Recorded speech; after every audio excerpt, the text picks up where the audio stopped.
මේක එක නෙවෙයි ඒ කාලේ සුදුයන් එන්නේ කොහෙන්ද කියලා අපි දන්නේ නැහැ. අපිට කියනවාද මහින්ද රාජපක්ෂ හරි කවුරු මෙයාගේ ගෝඨාභය හරි කියනවා නෑ මං සුදුයන් නැරියේ. ඒකත් ඒ ඔය මේ හිරුනිකා වගේ තමයි. මාත් හිරුනිකා වගේ මුළු ලංකාවටම සුදුයන් නැරලා මේ අපි මිනිස්සු ගෙනල්ලා නඩු ඇව්වා. වැරදි එකාට වෙඩි දිව්වා. එහෙමද? අන්න එහෙම පිළිගන්නවා නම් අන්න අපිට කියන්න පුළුවන් හිරුනිකාද කරපු දෙයි එදා අය කරපු දෙයි සමානත්වයක් තියෙනවා. එහෙම නෙවෙයිනේ. එදා ඊටාම රහස්‍යගතව අපිට එක අවස්ථාවකදී නම් ගෝඨාභය මහත්තයා කිව්වා යාපනයේ ඉඳලා කොටියෝ එනවා මේ පළාතට. ඇවිල්ලා හැංගිලා ඉන්නවා. සමහරලාට අපි ඒගොල්ලන්ගේ පස්සෙන් දුවගෙන ඇවිල්ලා අල්ලගත්තාම තමයි සුදුයන් කියලා.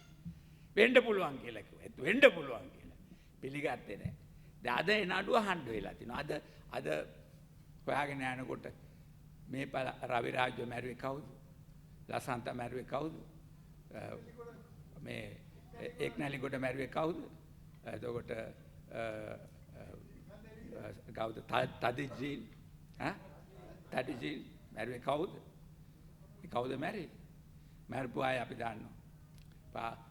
මරපු අයට දී අණ දුන්නේ කවුද? අණ දුන්නේ නැත් අපි දන්නවා. අපිට ඔප්පු කරන්න බැරි වුණාට අපි දන්නවා එක්කම මහින්ද රාජපක්ෂ නැත්තම් ගෝඨාභය. වෙන කවුද? ඔකට අණ දෙන්න පුළුවන්. අපි දන්නවා. ඉතින් නොදන්නවා කියලා හිතන්න එපා. කවුරුත් දන්නවා. නමුත් ඒක ඔප්පු කරන්න බැරි නිසා තමුන්නාන්සලාට පුළුවන් තාමත් ඉන්න. ඔප්පු කළොත් තමුන්නාන්සලාත් යන්න වෙනවා. ඒක හන්දා දැන් දුවලා ගිහිල්ලා ඒගොල්ලන්ට කියලා අයියෝ මේ දැන් තියෙනවා මේ මහා වීරයෝ අපේ. මේ වීරයන් නඩු අහනවද මෙහෙම කියලා අහලා තියෙනවා. වීරයෝ වෙන්නේ කොහොමද? හොරෙන් ගිහලා මිනි මරපයෝ. වීරයෝ වෙන්න බෑ. යුද්ධ බටේ වීරයෝ නෑ නම් ෆොන්සේකා මහත්තයා යුරේක් නේ. ඇයි ඕගොල්ලන්ගේ වීරයන් නේද ෆොන්සේකා මහත්තයා? එන බල්ලෙක් වගේ ඇදගෙන ගිය පාර දෙකේ තමුන්නාන්සෙම මහින්ද රාජපක්ෂම බැලලකින් අගේ ඇදගෙන ගිහිල්ලා දාලා ඒ මිනිහට වද හිංසා දීලා අපිට දැන් කියනවා අනේ අනේ මේ මේ හොරෙන් මිනි මරුවා කියලා කියන කට්ටියට එහෙම කරන්න එපා. කවුරුත් ඒගොල්ලන්ට හිංසා කළා නැහැ.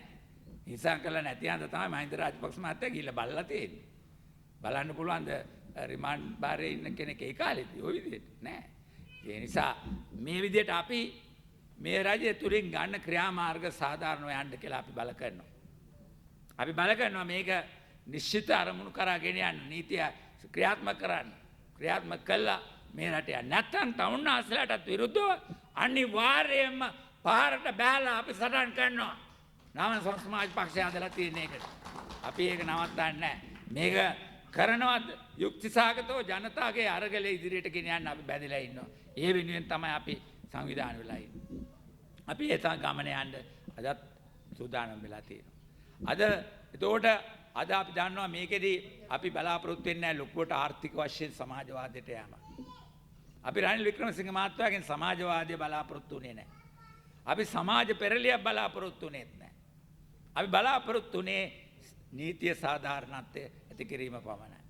ඒ සඳහා යන ගමනේදී තමයි අපි ඔවුන් සමග එකතු වෙනවා කියලා කිව්වේ. ඒකට එයාගේ එතනින් එහාට යන්න තියෙනවා නම් අපිට ඒ ගමන යන්න වෙනම අපිට වෙනම සටන් කරන්න වෙනවා. අද මේ රටේ විශේෂයෙන්ම විවිධ ජන කොටස් ඉන්නවා ඊටාම අසරණ. වතුකරේ වතුකම් කරුවන්ගේ පඩිය රුපියල් 1000ක් කියලා තියෙනවා දවසකට. ඒ දවසකට රුපියල් 1000ක් කියන එක ඊටාම අවම වටුපක්. මොකද සාමාන්‍ය මේ කොළඹ නගරයේ දිනදා වැඩ කරන්න එන සේවකයෙකුට රුපියල් 1000ක් දෙනවා. ඒතකොට ඒ පඩිය ලබා ගන්නවත් බැරි නම් එහෙනම් ඒක ආර්ථික සමාජ අරගලයක ප්‍රශ්නයක් නෙවෙයි ප්‍රජාතන්ත්‍රවාදයේ පිළිබඳ අරගලයක් බවට ඒකපත් වෙලා තියෙනවා. ඇත්තටම ආණ්ඩුව කියලා තියෙනවා නෑ මේ ඒක ගත්තේ නැත්නම් අපි ආණ්ඩුව රජයට පවරගෙන හරියෝ ඒ ආර්ථික ඉල්ලීම දෙනවා කියලා තියෙනවා. එහෙම කියනවා නම් ඒකේ වැදගත්කමක් තියෙනවා. මොකද ධනේශ්වරයට බල කරන්න ඕන මේ සාධාරණ ඉෂ්ට කරන්න කියලා. ඉෂ්ට කිරීම සඳහා අපි බල කරන්න ඕන. එවැනි ගමනක් යන්න තියෙනවා.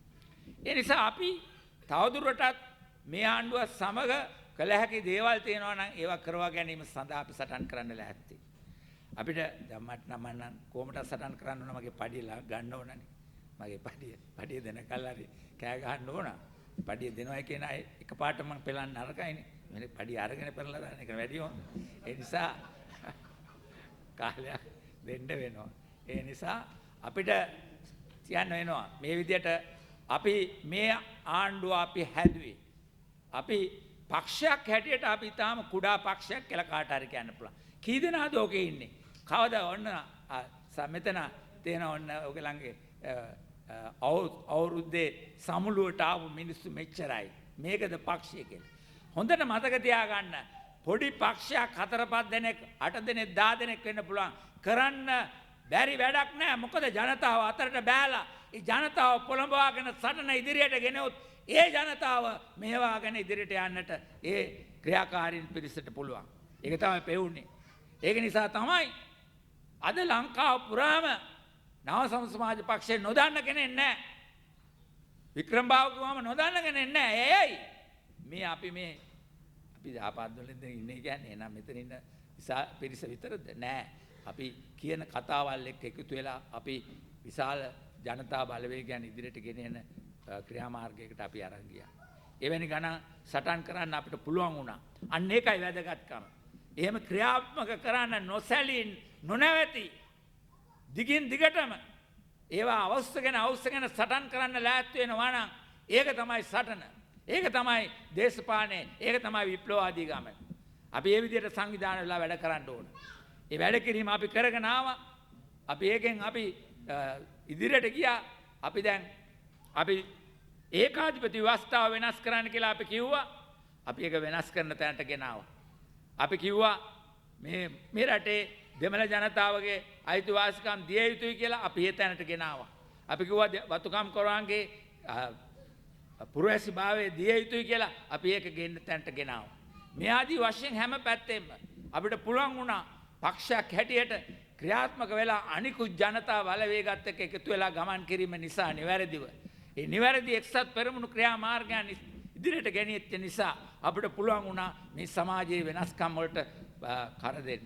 අපි ජයග්‍රහණයේ කොටස්කාර වෙන්න අපිට කවුරුත් කියන දැන් ඕගොල්ලොත් මේකට සම්බන්ධ වෙලා තමයි මේ කලේ කියලා කවුරුත් පිළිගන්න තැනට ගිහිල්ලා තියෙනවා. ඒ නිසා සහෝදරවරුනි අපි මේ ගෙනියන පක්ෂය සාධාරණයේ යුක්තිය සඳහා ඉෂ්ට වෙන ඒ අතරම මේ ලෝකයේ ධනවාදී සමාජයේ බිඳ වැටෙද්දී ඒවා පසාරු කරගෙන ගිහිල්ලා ලෝකයේ සමාජවාදී සියලු ජනතාවට පිළිගන්න පුළුවන් මාතෘත්වය පිළිගන්න පුළුවන් කාන්තාවාදය පිළිගන්න පුළුවන් පරිසරවාදය පිළිගන්න පුළුවන් ලෝකයේ තියෙන විවිධාකාර විවිධත්වයන් පිළි අරගෙන ඒ තුල සමාජවාදී ගමනක් යන්න ප්‍රජාතන්ත්‍රවාදී රාමුවක් තුලින් ඉදිරියට යන්නට අපිට පුළුවන්. ඒ හැකියාව සමග ඉදිරියට යාම සඳහා තමුන්නාන්සලා අද වගේම හෙටත් අපි සමග එකතු වෙන්නේ කියලා ඉල්ලමින් මගේ වචන ස්වල්පය අවසන්.